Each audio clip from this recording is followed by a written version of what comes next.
Edouard, a curious prince with golden hair and bright eyes, spent his days gazing at the horizon from the towers of his palace overlooking the ocean. The Foam Country, his island kingdom, was named after the deep blue waves gently breaking against the corals. These corals were not just beautiful to behold, they formed a barrier against the forces of the sea and housed a myriad of shimmering fish and marine creatures. One morning, as Edouard strolled along the beach, dreaming of hidden treasures beneath the sea, his gaze was drawn to an unusual commotion. The palace guards were gathered, speaking in hushed tones around pieces of bleached and broken coral. Intrigued, Edouard approached, his heart pounding with worry. "Majesty," explained a guard, "a dark current has been spotted. It threatens to destroy our coral barrier." The young prince felt his heart sink. Without these corals, his island would be vulnerable to the ocean's fury. If he didn't find a solution, his kingdom could be swallowed. That evening, the tension was palpable at the palace advisors' meeting. Everyone had their theories, but no solution emerged. The story of a king of the waters was whispered, a friend from the past, capable of mastering the tides, but no one knew if he still existed. Edouard then made a courageous decision. "I will go in search of him," he declared with determination. The sight of the sea, calm under the moonlight, strengthened his resolve. The next morning at dawn's light, Edouard left the port in a boat crafted from a majestic nacre shell, a jealously guarded secret of his kingdom. He was not alone. A dolphin named Azur, mischievous and swift, accompanied him. Together, after warm farewells, they embarked towards the unknown, guided by Edouard's compass, whose needle seemed drawn to a mysterious cardinal point. As the day rose, Edouard and Azur sailed further and further from familiar shores. The sea, first calm and welcoming, gradually became more tumultuous. The sun reflected on the unruly waves, dancing on the emerald green waters. "Be careful," whistled Azur as he leaped out of the water. "The dark current prowls here." Azur, with his playful snout and agile fins, skillfully led the boat through menacing whirlpools. The waves, seeming to come alive, relentlessly tried to capsize Edouard's nacre shell. "Hold on, Azur," shouted Edouard, gripping the ship's helm firmly, his eyes scanning the horizon. Despite Azur's efforts, a tall, dark wave surged, striking the ship head-on. The boat was rocked, but it did not falter. The young prince's determination and Azur's courage carried them through the turbulent waters. Suddenly, a flash of lightning illuminated the sky, revealing a strange rock on the horizon. Edouard felt an inexplicable force drawing him to this islet. Azur, sensing the last hope nearby, sped up, his fins beating the water eagerly. "There," he indicated, "is our only chance." Without further delay, they headed towards this new goal. The howling winds seemed to conspire to slow them down, but nothing could sway Edouard from his quest. Finally, after a fierce struggle against the unleashed elements, they reached the rocky islet. Tired but determined, Edouard and his dolphin friend set foot and fin on solid ground. The sea suddenly calmed, as if recognizing in them new, determined allies. Time was pressing. In the sky, the sun was setting in the west, gilding the clouds. They knew they had to act before nightfall. Before them stood the entrance to a dark and mysterious cave. According to legends, it was here that the King of the Waters resided. Taking a deep breath, Edouard exchanged a look of understanding with Azur, and together they ventured into the darkness. The interior of the cave was bathed in a strange bluish light, dancing on the walls like the reflections of an underwater dream. Edouard and Azur advanced cautiously, their senses alert as the tide rose quickly. The pebbles under their feet and fins began to disappear under the clear water. Edouard felt a certain apprehension rising within him, but Azur's reassuring presence comforted him. "We must be close," murmured Azur, his voice resonating softly in the cavern. Soon, they emerged into a vast, airy cavern. In the center stood a coral throne, empty and covered with phosphorescent algae that illuminated the room. The glow of these algae formed an almost magical spectacle. Suddenly, a low rumble resonated in the water, filling the cave with aquatic murmurs. An imposing silhouette emerged from the central pool, frightening and majestic. It resembled a seahorse, but of such grandeur that even marine spirits would have been impressed. "Who dares disturb my retreat?" echoed a deep voice, the words seeming to be formed by the waves themselves. Edouard stepped forward, soaked but determined, his heart pounding with courage.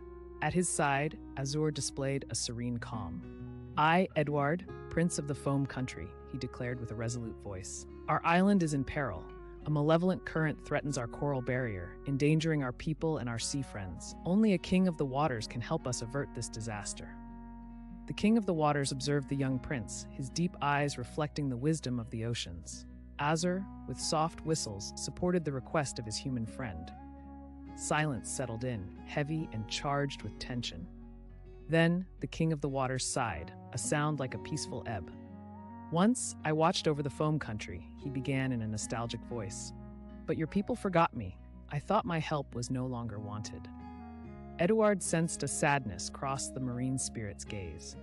He realized then that perhaps the king of the waters was simply waiting to be remembered, to be invited back into the heart of his people. Edouard took a deep breath and stood tall, his voice full of emotion and respect. "We may have lost our way to you, but we never forgot you, noble spirit of the seas. We need your wisdom to protect our island and restore harmony with the ocean." The king of the waters remained silent for a few moments, listening to the sincere words of the young prince. His features softened, and in his eyes, Edouard thought he saw a renewed hope. "Your courage seems worthy to me, young prince," finally said the king of the waters, his voice resonating like a gentle tide. "I will help you. The ancient bond between your people and the sea must not be lost." He then raised his coral scepter, and a luminous wave spread throughout the cave, illuminating the walls and ceiling with a silvery light. Edouard and Azur could feel around them the gentle force of the currents changing. Outside, in the vast ocean, the dark current began to lose its power.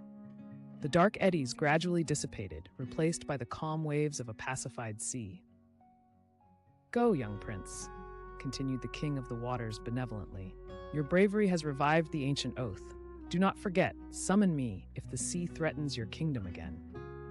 Edouard bowed his head in acknowledgement, gratitude flooding his heart. Azur, his faithful companion, expressed his joy with a graceful somersault out of the water. The cave suddenly became brighter, revealing the majesty of the king of the waters and the beauty of the ancient place. "We thank you, noble king," replied Edouard warmly.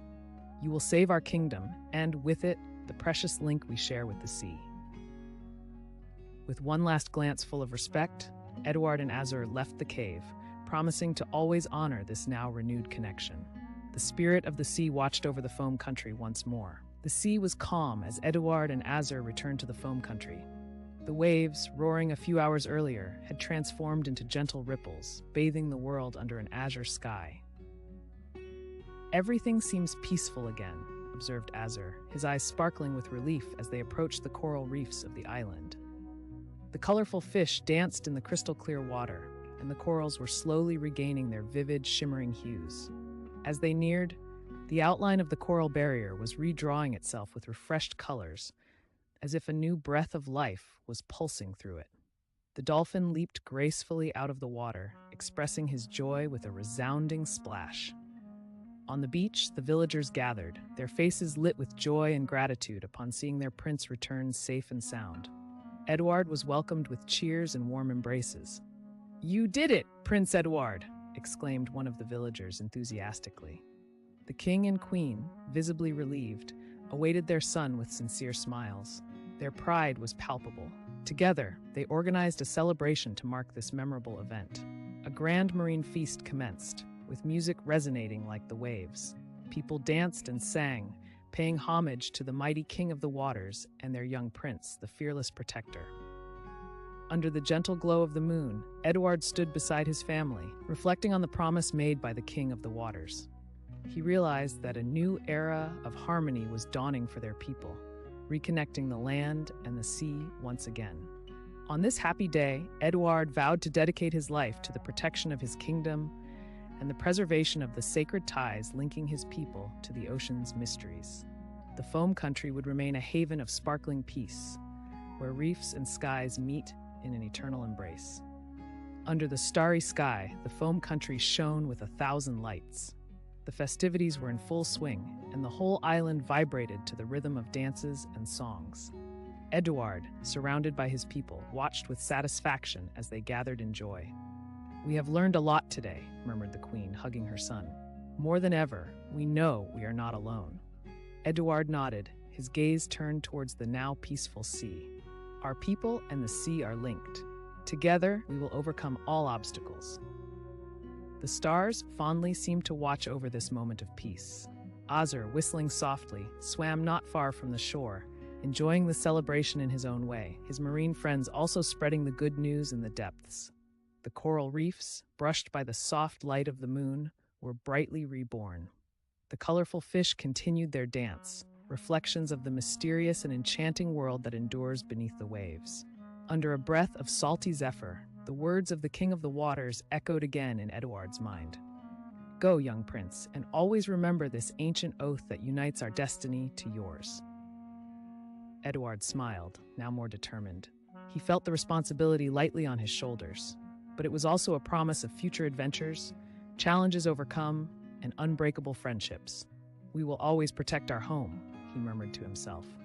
The foam country continued to laugh and sing, protected by its vigilant prince and the majestic harmony of the sea.